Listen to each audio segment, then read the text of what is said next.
दो चट्टानों की सबसे बड़ी कविताएं छात्र के नोबेल पुरस्कार ठुकरा देने पर और दो चट्टान अथवा सिसिफस बक्सर हनुमान मैंने फ्लू ऋषि में पढ़े पढ़े लिखी थी।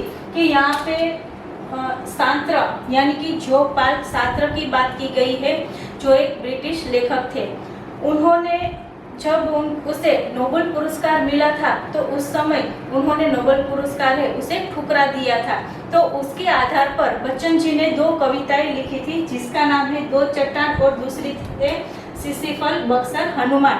ये जो कविताएं है वो उसने तब लिखी थी जब उसे फ्लू ऋषि की बीमारी थी। फ्लू ऋषि यानी कि फेफड़ों में पानी भर जाने का जो दर्द होता है वो है।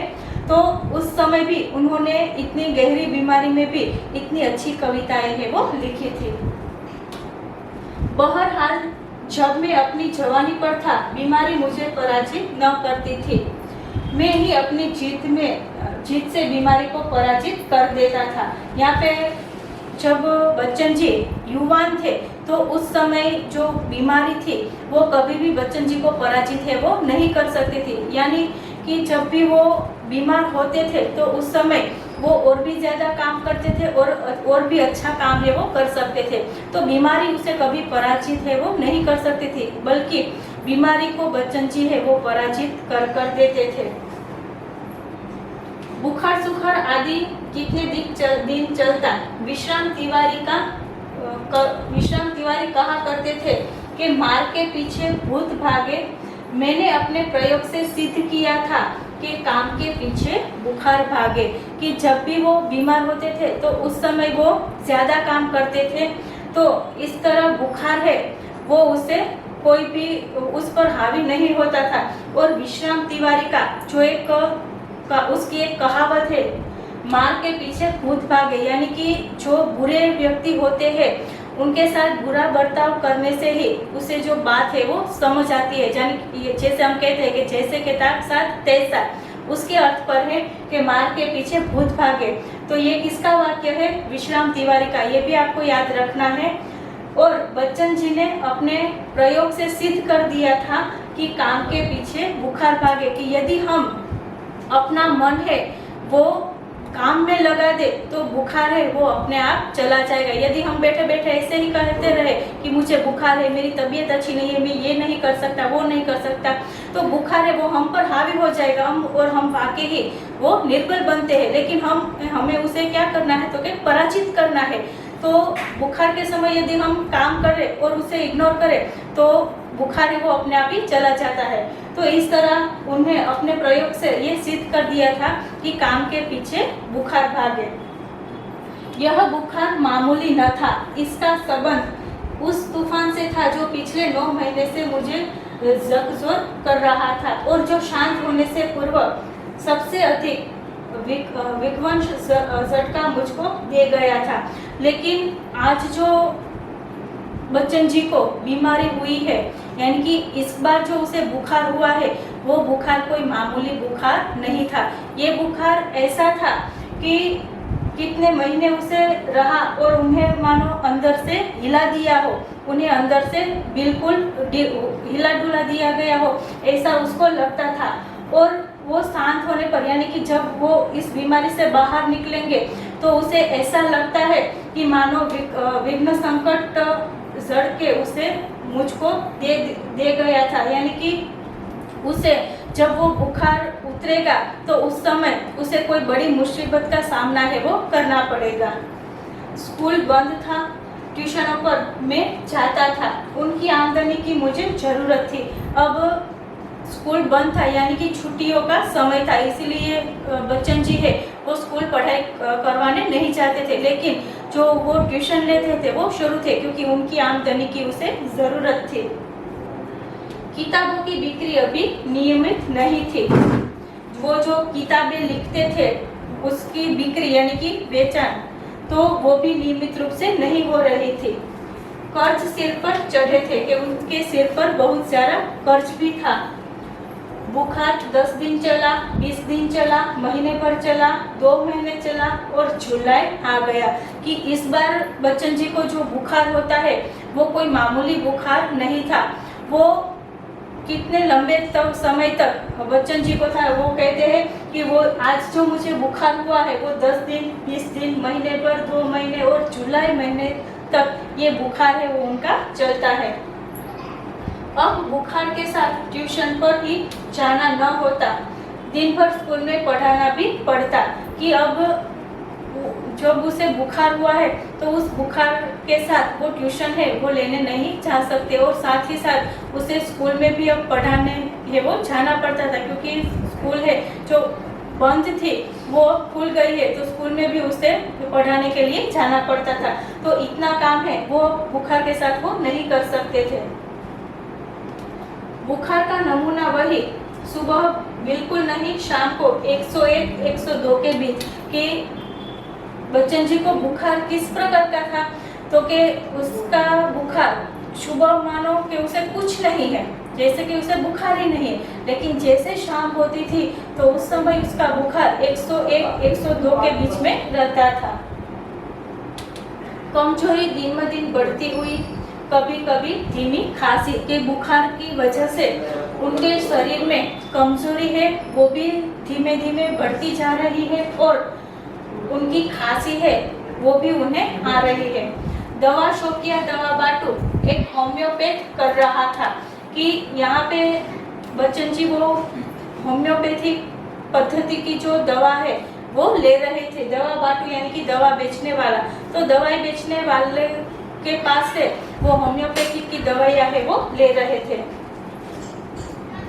कभी कभी सोचता क्या मुझे तपेदिक हो गया है, कभी कभी बच्चन जी को ऐसा लगता था कि क्या उसे तपेदिक यानी कि क्षय वो हो गया है। हो गया हो तो एलोपैथिक का इलाज तो अपने बुद्धि के बाहर है कि यदि वो उसे तपेदिक हो गया यानी कि क्षय की बीमारी जो उसे हो गई है तो उसके पास इतने पैसे नहीं है कि वो उसका इलाज है वो करवा सके, यानी कि एलोपैथिक पद्धति से वो उनका इलाज है वो कर सके। क्या उस समय मेरी जीवा पर सरस्वती बैठी थी जब मैंने कहा था कि श्यामा का बुखार मैं लेने जा रहा हूँ। बैठी हो तो कितना अच्छा है, क्या मैं बीमार हूँ इसीलिए श्यामा स्वस्थ है, जिसने पिछले 6 वर्षों से इन महीनों पर ज्वार मुक्ति नहीं जानी है।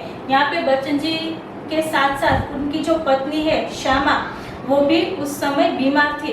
तो उस समय बच्चन जी कहते हैं कि जब मैंने ये बात कही थी कि श्यामा का बुखार, श्यामा की बीमारी मैं ले लूं, यानी कि श्यामा का बुखार मुझे आए, तो मानो उस समय उनकी जीवा पर यानी कि जीभ पर सरस्वती बैठी हो। तो उस समय जो जिस तरह श्यामा बीमार थी उसी तरह से बच्चन जी है वो भी बीमार हो जाते हैं। पर श्यामा को मेरी बीमारी भीतर ही भीतर खाई जा रही थी।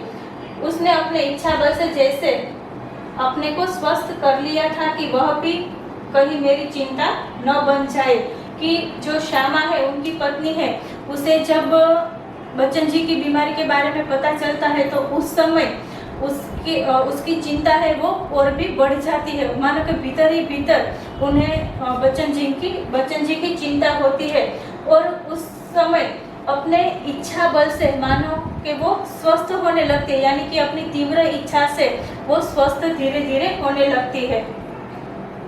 उससे अतिरिक्त मेरी बीमारी का शायद किसी को पता भी न था, क्योंकि सारे काम तो मैं सामान्य रूप से ही किए जाता था।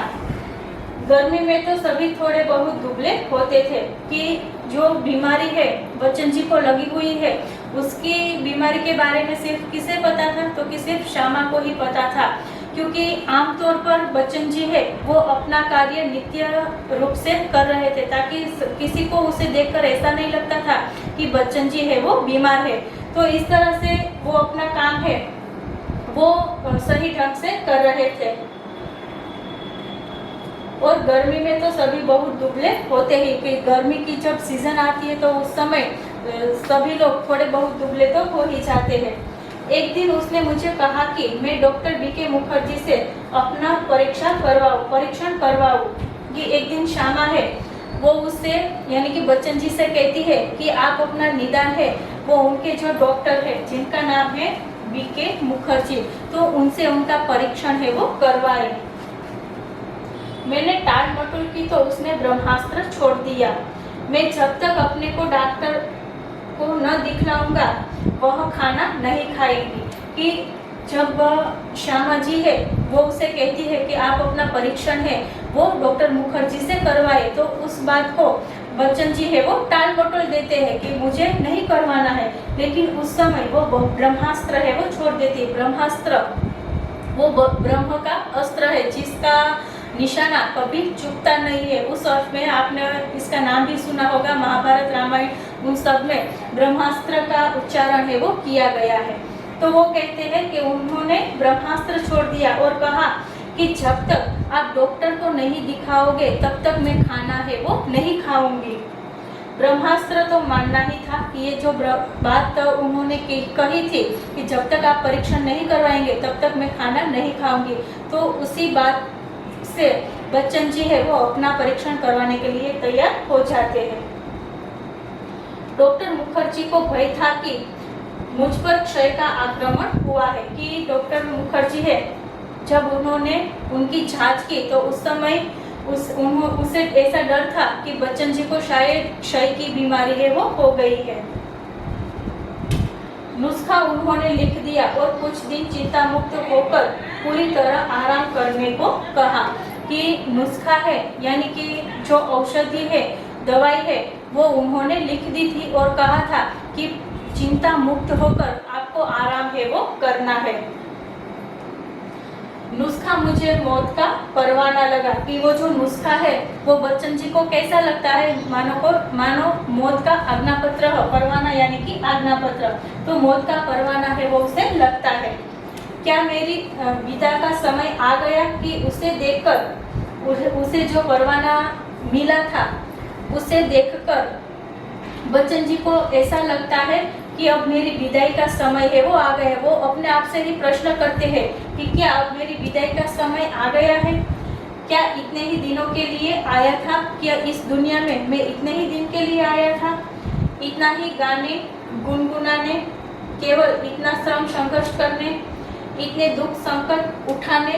कि वो अपने ही आप से प्रश्न करते थे कि इस दुनिया में क्या मैं इतने ही दिनों के लिए आया था, इतने ही संकट उठाने के लिए आया था और इतने ही गाने और गुनगुनाने के लिए आया था? ऐसे सवाल है वो बच्चन जी करते हैं।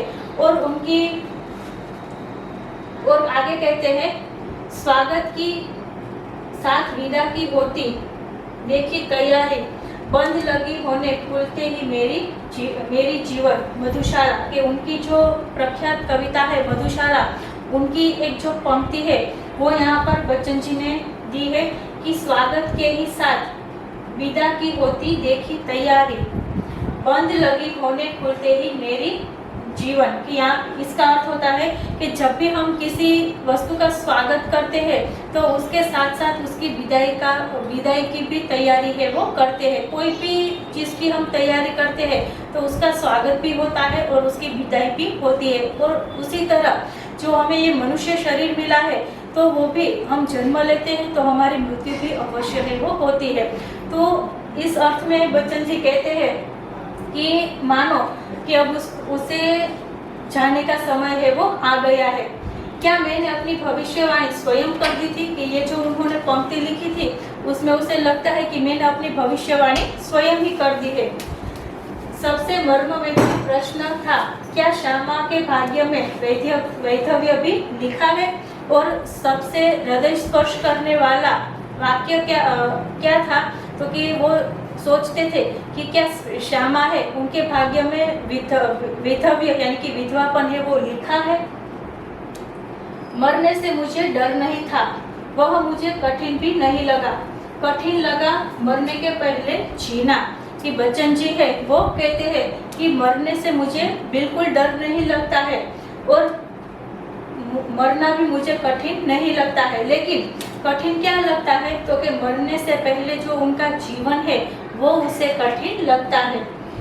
पूरे आराम के अर्थ होगा ट्यूशन छोड़ दूं, स्कूल से छुट्टी ले लूं, ज्यादा लूं तो बगैर तनख्वाह के लेकर को तैयार हूँ, फिर घर का खर्च कैसे चलेगा। यहाँ पे बच्चन जी है वो सोचते हैं कि डॉक्टर मुखर्जी है उन्हें चिंता मुक्त होकर पूरा आराम करने की सलाह है वो दी है। तो वो सोचते हैं कि यदि मैं पूरा आराम करूं तो उसका अर्थ क्या होगा कि वो जो अपनी ट्यूशन है वो छोड़ दे, स्कूल से वो लंबे समय तक छुट्टी ले ले, और लंबे समय तक वो छुट्टी ले तो उन्हें उनकी तनख्वाह भी नहीं मिलेगी।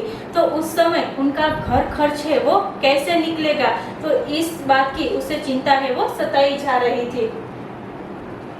शालिग्राम केवल अपनी तनख्वाह के बल पर घर नहीं चला सकते। शालिग्राम कौन है, तो के बच्चन जी का छोटा भाई, उनका नाम क्या है, तो के शालिग्राम। ये भी आपको याद रखना है कि शालिग्राम है, उनकी तनख्वाह से सिर्फ घर का खर्च है वो नहीं हो सकता। कल उनकी बदली हो सकती है, तब वे एक पैसा भी घर भेजने की स्थिति में न होगा। कि शालिग्राम है वो नौकरी कर रहे हैं और ऐसा भी हो सकता है कि उनकी बदली भी हो जाए, तो उस समय ऐसी भी स्थिति आ सकती है कि घर खर्च करने के लिए वो पैसा है वो घर पर नहीं भेज सके। तो उस समय क्या होगा, तो ये जो स्थिति है उनकी जो मनोदशा है वो यहाँ पर बच्चन जी ने दर्शाई हुई है। आगे वो कहते हैं, महंगी महंगी दवाएं कहाँ से आएंगी, किताबों से आमदनी अनियमित और अनिश्चित है, कर्ज भी अदा करने को कम नहीं है। वो कहते हैं कि मैं पूरी तरह से आराम करूंगा तो मेरी ट्यूशन है वो बंद हो जाएगी, स्कूल से छुट्टी लूंगा ज़्यादा तो उनकी तनख्वाह भी बंद हो जाएगी, तो फिर घर खर्च कैसे चलेगा और महंगी महंगी दवा है वो कहाँ से आएगी। और जो किताबों से उनकी आमदनी होती है, यानी कि वो जो किताबें लिखते थे उनकी जो बिक्री होती है उनकी आमदनी कैसी थी, तो कि वो अनियमित और अनिश्चित थी, और साथ ही साथ बच्चन जी पर कर्ज भी इतना ज्यादा था। तो इस बात पे वो सोचते। श्यामा ने मेरी बीमारी सुनी तो कांप उठी, पर तुरंत संभल भी गई, दृढ़ भी हो गई, जैसे उसने पल भर में अनुभव कर लिया कि उसका कांपना मैं सहन न कर सकूंगा।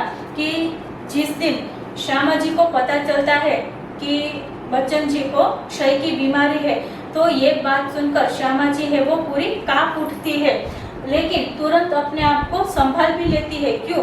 क्योंकि उसे लगता है कि यदि मेरी इस चिंता के बारे में बच्चन जी को पता चलेगा तो वो अपने आप को संभाल नहीं पाएंगे। तो उस स्थिति में श्यामा जी है वो अपने आप को संभाल लेती है, और वो जो बच्चन जी है उनके सामने कैसे रहती है, तो वह पूरी चिंता मुक्त होकर रहती है। इस खबर से मेरे माता पिता को लकवासा मार गया। पिताजी धैर्यवान व्यक्ति थे, उन्होंने मुझे कहा, घबराओ नहीं, हम घर बेचकर तुम्हारा इलाज करेंगे। कि जब उनके माता पिता को इस बात का पता चलता है कि बच्चन जी को क्षय की बीमारी है, तो मान लो कि उसे लकवा मार गया। लकवा भी एक बीमारी है जिसे हम पैरालिसिस कहते हैं, जिसमें हमारा आधा जो अंग है वो झूठा हो जाता है। तो मानो उनके माता पिता को लकवा मार गया, और लेकिन उनके जो पिताजी है वो कैसे व्यक्ति थे, तो के धैर्यवान व्यक्ति थे। तो उस समय उन्होंने शांत रहकर बच्चन जी से वो कहते हैं कि तुम बिल्कुल घबराओ नहीं, तुम्हारे इलाज के लिए यदि हमें ये जो हमारा घर है वो बेचना पड़े तो हम वो भी बेचेंगे। शालिग्राम असमर्थ था कि एक उसास लेकर रह गए, क्योंकि जो छोटे भाई है शालिग्राम वो कैसा था, असमर्थ था, क्योंकि उनका भी वेतन इतना नहीं था कि वो उनकी दवाई का खर्चा है वो उठा सके, इसलिए वो उसास लेकर ऐसे ही बैठे रहते हैं। मैंने कुछ दिनों के लिए ट्यूशन और स्कूल से छुट्टी ले ली।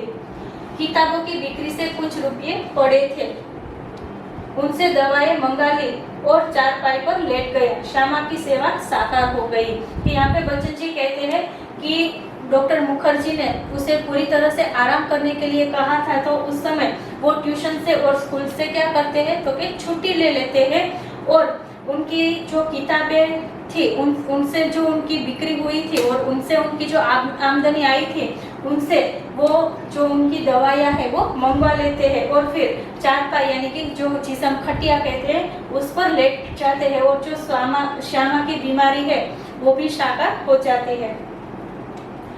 डॉक्टर ने निश्चिंत होकर आराम लेने के लिए कहा था कि डॉक्टर ने क्या सलाह दी थी बच्चन जी को कि आप चिंता मुक्त होकर आराम करें, यानी आप चिंता करोगे तो इस दवाई का आपके ऊपर कोई भी असर है वो नहीं होगा, क्योंकि चिंता ही सभी बीमारी की जड़ होती है।